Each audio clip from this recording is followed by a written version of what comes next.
Arizona PBS, Life, and World. Arizona PBS congratulates its winners of the 2018 Telly Awards. With 17 trophies, the most in station history, Arizona PBS continues its tradition of producing award-winning local programming and its dedication to excellence for viewers like you. Thank you. Coming soon to Arizona PBS. This July 4th, join me, John Stamos, as I'm back to host America's biggest birthday party, a Capital Fourth. With the Beach Boys, Jimmy Buffett and the Broadway cast of Escape to Margaritaville, Lauren Elena, Pentatonics, Renee Fleming, The Temptations, a Capital Fourth. Coming in July to Arizona PBS. Support for Arizona PBS comes from viewers like you and from AARP in Phoenix thinks today should be your day. So get active and help keep Phoenix in motion, or get involved in improving your community. Take on today and every day. Learn how at aarp.org/Phoenix. Friendship Village Tempe, a retirement community for over 30 years, offers independent living with residency options, lifelong learning classes, as well as continuing care. Information at friendshipvillageaz.com. From the Cronkite Studios in downtown Phoenix, this is Cronkite News. For years, the government limited the amount of H-2B visas to help protect American workers. Today, more visas are needed to help American businesses survive. An E. coli outbreak in April traced back to lettuce from Yuma. Now, Arizona farmers are trying to move forward. And how sheep are helping a southern Arizona solar plant keep the lights on. Cronkite News starts now. Good evening and welcome to Cronkite News on Arizona PBS. I'm Emily Wirtz. And I'm Amanda Mason. Thank you for joining us. Unemployment in the United States has reached its lowest level in 18 years. The most recent jobless rate of 3.8% represents virtually full employment, according to economists. That's good news for workers, but it's causing problems for businesses across the country, as Papa Bloody reports in the Washington Bureau. Businesses that I spoke with told me that they can't find American workers willing to do the jobs they need, and they can't get permission to hire foreign workers who would be willing to come in and do those jobs due to H-2B visa restrictions. And that, they say, is ultimately harming American workers on the payroll right now. We're not going to be able to keep operating. It's a crisis. We can't keep going the way we are right now. That was Harry Phillips and Jack Brooks, owner of two of the largest seafood distributing companies on the East Coast. Despite paying a base salary well above minimum wage and offering hourly incentives, neither can attract local workers. We've tried everything. We've had job fairs, we advertise in the paper, we've done everything possible to hire American workers. Parents have stopped encouraging their kids to be the best crab picker they can be. Since they can't find Americans to do the job, Phillips and Brooks have been forced to look abroad for workers to keep their businesses afloat. They have turned to the H-2B visa system, a seasonal guest worker program that lets foreign nationals work in the United States for up to 10 months at a time. But the program has its drawbacks. As Lori Flanagan of the H-2B Workforce Coalition explains, it's expensive, it's intentionally complicated to protect American jobs, and recently, it has been overwhelmed by the number of businesses seeking help. The Department of Labor had certified a need for about 142,000 H-2B workers. Despite the number approved by the Labor Department, current law only allows the Department of Homeland Security to issue 66,000 visas, which are randomly selected through a lottery. Businesses that don't win the lottery are left without the workers they so desperately need.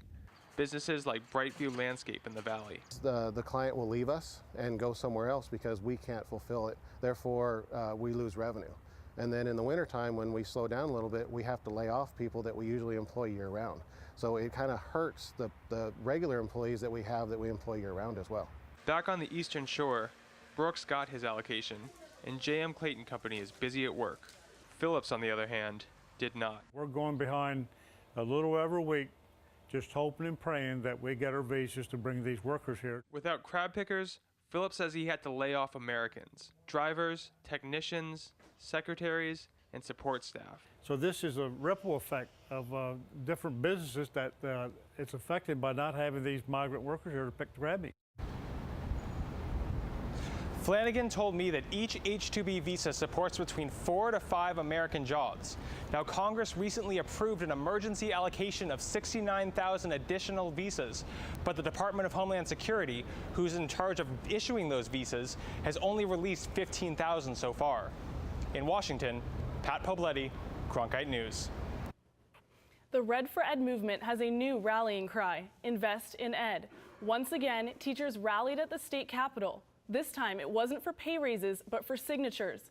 Andrew Christensen reports as Red for Ed works on a ballot initiative. Band music set the mood for the Red for Ed rally, pushing to continue state increases of school funding. No matter what you hear about class size and about teacher turnover, understand that the situation is worse than what you're hearing, because teachers will do anything for their students. This movement is about our students and the future of Arizona, so the question is, how much is enough? And I think it's a really hard question to answer. I just think if we're ranked 50th, we're nowhere near even beginning to answer that question. The Arizona State Board of Education tabled an agenda item set for today's meeting on whether to discipline the teachers who walked out last April, and the Red for Ed supporters responded. Educators have been down here at the Capitol over the last 10 years fighting to get that funding back, and unfortunately the legislature hasn't listened, and so the walkout was really the last arrow in the quiver to get the legislature to do their job. Rally participants collected signatures for a proposed ballot measure aimed at giving schools an additional $690 million to the education budget. At the state capitol, Andrew Christensen, Cronkite News. Red for Ed needs to collect more than 150,600 signatures by July 5th to qualify for the ballot measure. Abandoned uranium mines have been affecting the Navajo Nation since 1994. 30 million tons of uranium ore were extracted from Navajo lands, leaving people feeling the effects of uranium contamination. Allison Snell took a trip to Cove, Arizona to find out more what they're doing now. My dad had stomach cancer. I guess he worked in the uranium mine. Philip Ati grew up near Cove, Arizona, a small town on the Navajo Nation. Population just over 400. The area is also home to about 30 different abandoned uranium mines. Many of the mines started operations in the 1940s and provided more than 30,000 tons of ore containing uranium, until the mines shut down 2 decades later. According to the United States Environmental Protection Agency, being in contact with higher levels of uranium can be harmful to your health. You don't see the impact right now. It's 30 years down the road. And a lot of them had stories of their parents or grandparents getting cancer. The EPA is working to fix that. Concerns is getting the mines cleaned up. Cleaning up the mines is more than just a one-person job. The EPA, along with the Navajo Nation and Clausen Excavating, are working to get rid of the contamination. Determine the magnitude of contamination and rank them, which has the highest risk to human health and the environment. The first step was building a road that provided access to the mines. This was one of the main mining roads that took the miners up and brought the material back. And the condition of the road, it didn't have any drainage, generally couldn't get through with even Jeeps. So with this road improvement, it's allowing us to bring more teams up and to actually work on these mines more efficiently and get to cleanup sooner. The EPA is working with the Navajo Nation and helping to provide jobs. So our goal, as much as possible, is to engage Navajo workers to assist us with the cleanup. Once they determine the amount of contamination, they can move to the next step. The next phase of our process is to make a determination of how to clean it up. This project for Navajo husband and wife team of Clausen Excavating hits close to home. I tell people she's the brains of the operation. I'm just the guy that goes out and gets dirty. Liz, Clausen manager, grew up in this home near the mines, and she says she can sympathize with those affected. She's worked to provide a different life for herself and those she employs. One of the things that my mom instilled in me was education. She always encouraged us to get an education, and she knew that was the way out of poverty. I never went to trucking school. I never went to a heavy equipment school. I learned it all on the job. And the job is a big one, cleaning up the mess from America's nuclear race and restoring this land to the Navajo people. I love America, and I believe it's the land of opportunity as long as you're hardworking. The E. coli outbreak, blamed on romaine lettuce from Yuma, did more than just affect those who came down with the illness. As Nicole Hernandez reports, there was a significant hit to the vegetable industry's economy. Yuma is one of the largest producers of lettuce nationwide, sending crops to states across the country and internationally. Last year, romaine lettuce alone brought in more than $500 million to the state's agricultural community. But the E. coli outbreak cut lettuce sales in half for the last few weeks of Yuma Farm's growing season.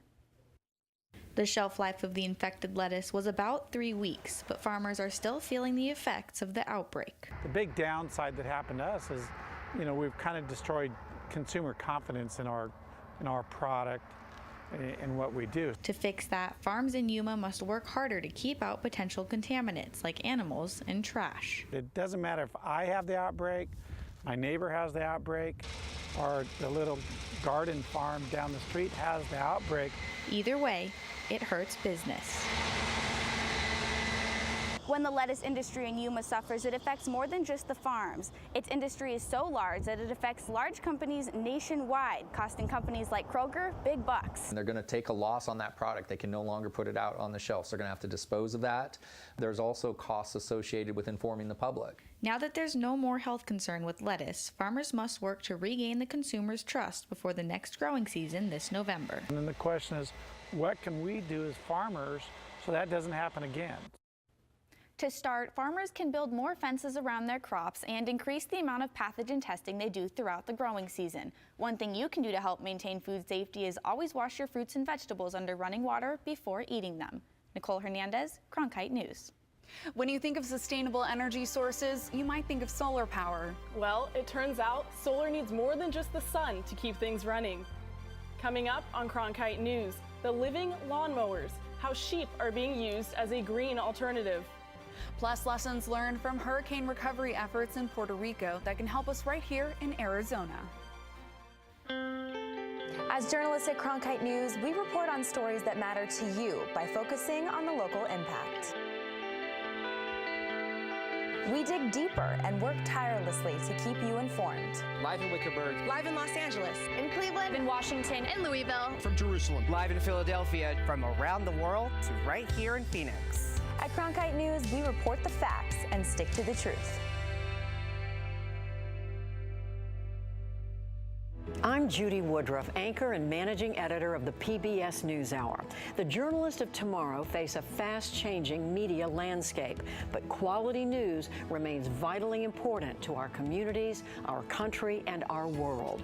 At ASU's Walter Cronkite School of Journalism and Mass Communication, students learn solid, reliable reporting, holding the powerful accountable, and rebuilding the public's trust.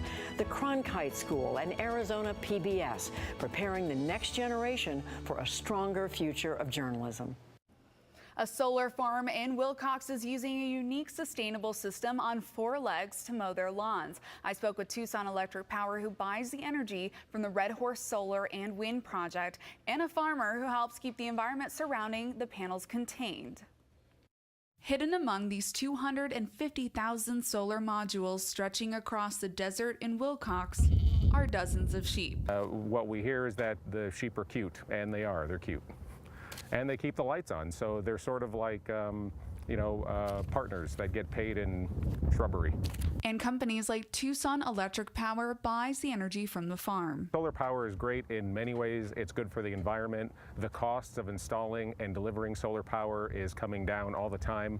And one of the things that we look for are ways to make solar energy more reliable. According to Tucson Electric Power, the solar field can provide them with up to 71 megawatts of clean power, and 1 megawatt can provide power for 211 homes for a year. While the panels are collecting the sun's energy, on average 200 sheep mow the grass below the panels.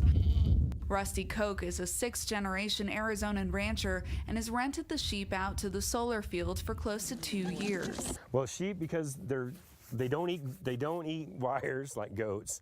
They're small enough, like when the panels, when they oscillate and they're real low on the ground, you can't really run cattle out here to keep them down. If the sheep weren't here, the grass would be growing to about this height, which would create a problem for the solar panels because the solar panels are moving in order to capture the sun. And if the grass is too tall, then they only collect about half of the energy needed.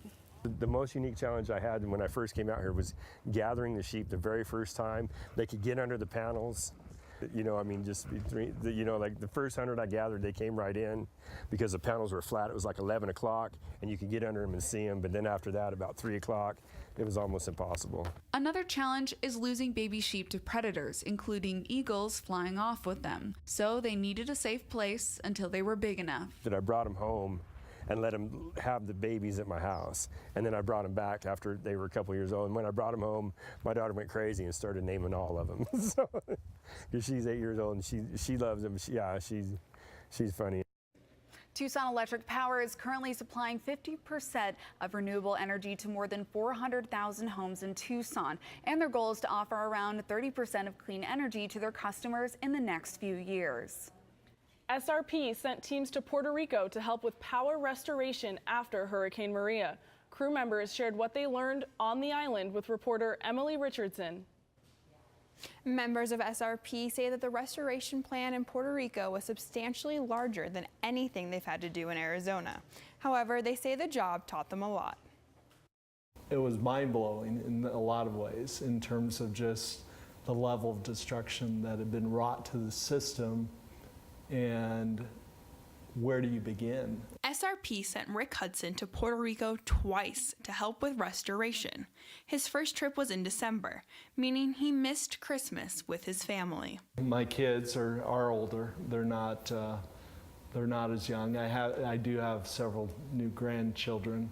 I thought it was really important in looking at them and their situation, how well they have it here, that I should probably give something back. SRP spent 4 months helping in Puerto Rico, and they say when they left, they had restored power to 98% of their customers.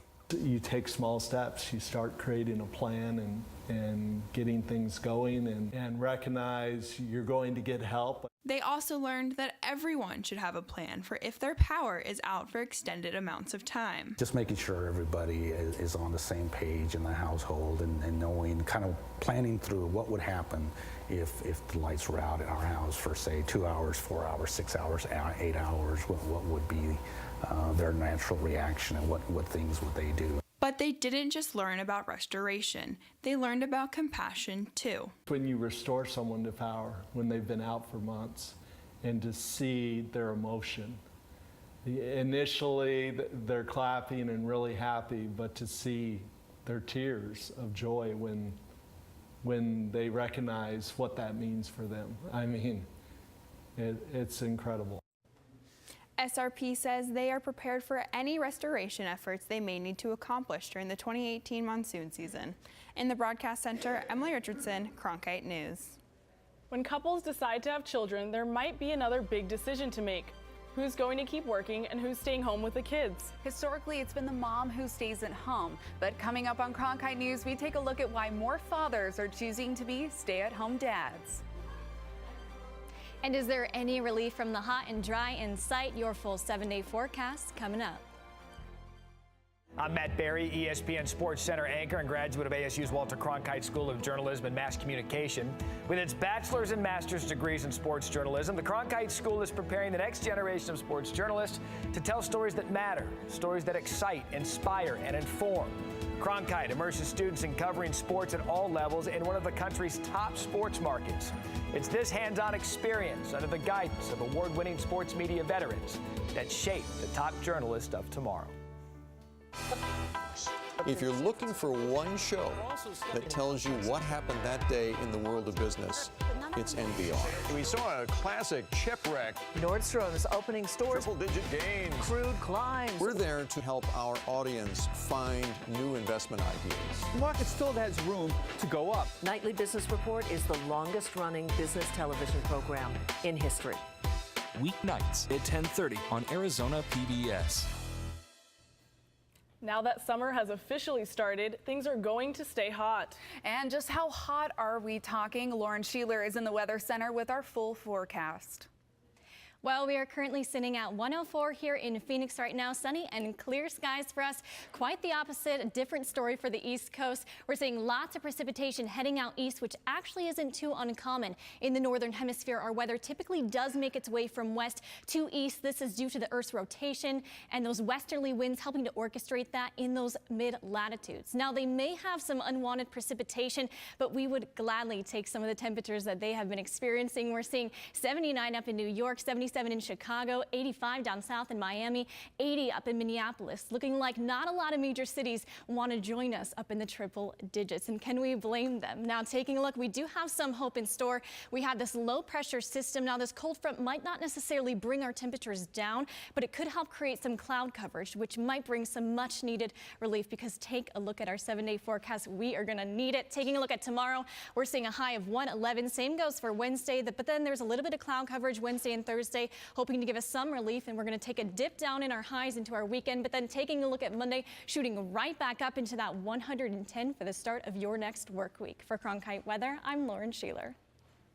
More and more men are becoming Mr. Mom, while the wives become the breadwinner. Nia Rowan joins us live from our Los Angeles bureau with more on this trend. Stay-at-home dads have been on the rise in Phoenix and here in Los Angeles. 16% of stay-at-home parents are dads, which has risen 10% in the past 25 years. There are city groups that allow stay-at-home dads to connect with others in their community. This is my dream come true. Trevor Mulligan has known since he was 11 years old that being a stay-at-home dad is what he wanted to do. You know, I enjoy being a stay-at-home dad. I get to help them, you know, grow and become the person they'll be. And I think that's the most amazing thing, to be able to help build a foundation for them to have a happy, wonderful life. We never get this time back. So you couldn't pay me enough money to not do it right now. For the past 8 years, Mulligan has been able to capture moments of his two sons, Miles and Mason, that he would have missed if he had a 9-to-5 job. They've both been swimming since they were babies. And you know, the first year and a half, nothing happens. They're just in the water, and they don't know how to swim. They don't understand it. And I remember the day where my oldest all of a sudden went, oh, and he started swimming. And it was just done, but it was like I could see the light all of a sudden go on, you know, and that was the most amazing thing ever. We make up lots of the games. We play like don't cross the blue line. So there's a blue line in the pool. So like my dad makes sure that we don't cross it by throwing us back whenever we come. According to Zillow, Los Angeles is number 4 and Phoenix is number 8 for most common stay-at-home parents. But when it comes to stay-at-home dads, LA is 23 and Phoenix is 31. I think being a stay-at-home dad is different vibe than when mothers stay at home, and I don't care what gender you are, it's hard work. Although Mulligan says he does get weird looks sometimes, he thinks that staying home with his boys is giving them a better experience than anyone, including his wife, could have given them.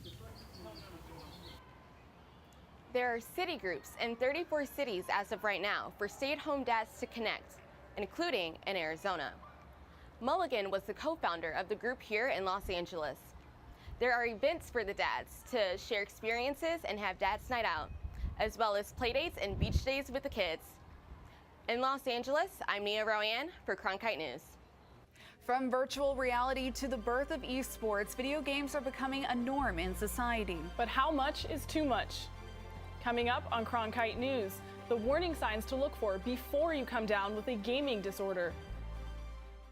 I like working for Cronkite News because it gives us the opportunity to find a different angle on the same stories that every other news outlet is covering across Arizona. As students, we have the opportunity to cover issues all across the state of Arizona. It gives me a good chance to sharpen my skills, improve my skills, learn the techniques in a newsroom and in the programs and teamwork and technology, getting me prepared for the real world. And at the same time, I think we do a great job, make some great stories, do great journalism for the city of Phoenix and state of Arizona. I'm Ted Simons, host and managing editor of Arizona Horizon. Join us each weekday at 5:30 and 10 as we bring you the top newsmakers who impact the state. We cover the stories in depth that shape and affect our local communities, and we take the time to ensure that all voices are equally heard. For more than 30 years, Arizona Horizon has been your voice and your source for what matters most, right here on Arizona PBS. The World Health Organization is classifying excessive gaming as a disorder, a move health professionals are applauding while some from the gaming community are pushing back. Cronkite News reporter Carino Haro heard from both sides of the issue. Gilbert 21-year-old Habib Matar has been an avid gamer for as long as he can remember, dedicating large portions of his day to League of Legends in addition to a full day of school. When I was 13, it really kicked off this, as I said, maybe 5-6 hours a day of gaming. Looking at it now and back then, I would say it's excessive. For some of the more than 2 billion gamers worldwide, this excessive gaming could now become part of a medical diagnosis recognized by the World Health Organization. For the first time, the WHO lists gaming disorder as a mental health condition in the latest edition of its International Classification of Diseases. Although the classification is new, its symptoms are not. Grand Canyon University psychologist Daniel Kaufman works with people for whom gaming has become much more than a hobby. They're coming to me because they're experiencing depression, anxiety, relationship conflict, or even career or academic difficulties. And they start to see the games as an obstacle or a barrier to their success. The WHO says for avid gaming to elevate to a disorder, it should be, quote, of sufficient severity to result in significant impairment in personal, family, social, educational, occupational, or other important areas of functioning and would normally have been evident for at least 12 months, end quote. For Matar, he wants to make sure the new classification doesn't demonize gamers. I don't understand why we would go and put tags and try and punish a media or a person for what they like to do. Matar says he now plays 6 hours a week versus the 6 hours a day he played when he was younger. In Phoenix, I'm Carino Haro, Cronkite News.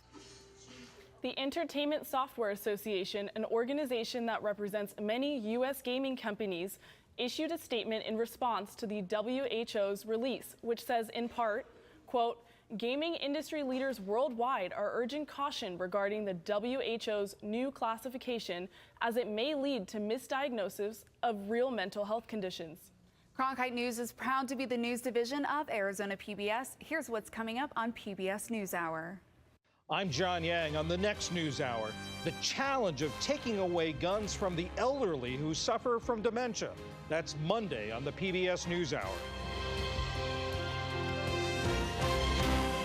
That's it for Cronkite News tonight. Thank you for joining us. For top Arizona stories anytime, go to cronkitenews.azpbs.org.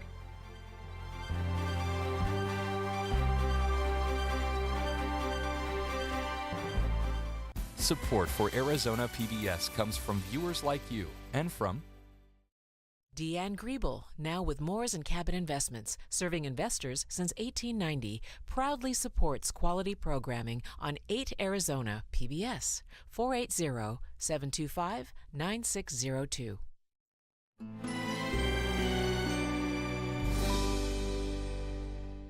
Our planet is home to 30 million different kinds of animals and plants. On land and in the water, these living things have adopted amazing ways of surviving. It's the epic series filmed in habitats across the world, uncovering behavior that is both extraordinary and bizarre. The story of life.